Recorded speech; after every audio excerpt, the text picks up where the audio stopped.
આ મૂવીના ડરામણા scene movie પૂરી થઈ ગયેલા પછી બી આપણે જકડીને રાખે.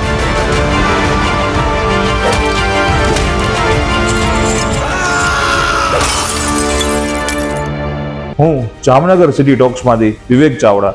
આજનું મૂવી રિવ્યુ વસ લેવલ 2. વસ લેવલ 2 2025 નું બેસ્ટ હોરર મૂવી. આમ તો આપણે સાઉથના મૂવી ડબ થયેલા જોવાની આદત છે, પણ જ્યારે શેતાન રિલીઝ થયું, અજય દેવગન જ્યારે કિરદાર એમાં પ્લે કરે છે અને આપણા જાનકી ઓડીવાલા આ મૂવીમાં રોલ પ્લે કરે છે, ત્યારે આપણે વસ યુનિવર્સના વસ લેવલ 1 ની ખબર પડે છે. પણ વસ લેવલ 2 એ ખરેખર સ્ટોરી ટેલિંગમાં આપણે ડરાવવામાં અને કિરદારોએ જે પ્લે કરેલું છે તેની સક્ષમતા દર્શાવવામાં બી એક લેવલ અપ.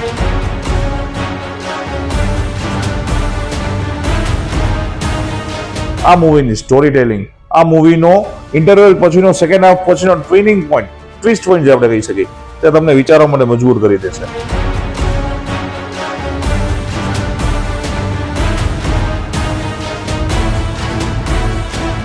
આ મૂવીની સ્ટોરી ટેલિંગ, આ મૂવીના બેકગ્રાઉન્ડ મ્યુઝિક, મૂવીની તો શું વાત કરું, જેમ કાદવમાં કમળ ખીલે છે એ રીતે 2025માં નિષ્ફળ ગયેલા બધા મૂવીની વચ્ચે આ મૂવી એક કમળનું કિરદાર પ્લે કરે છે.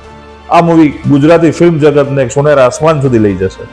જ્યારે કોઈ ગુજરાતી મૂવી ગુજરાતી લેંગ્વેજની સાથે હિન્દી લેંગ્વેજમાં બી રિલીઝ થાય છે, ત્યારે એવું લાગે છે કે ગુજરાતી ફિલ્મ જગતનો સોનેરો ઇતિહાસ શરૂ થવા જઈ રહ્યો છે, સોનેરા દિવસો શરૂ થવા જઈ રહ્યા છે. વસ લેવલ 2 ને મારા તરફથી 10 out of 10.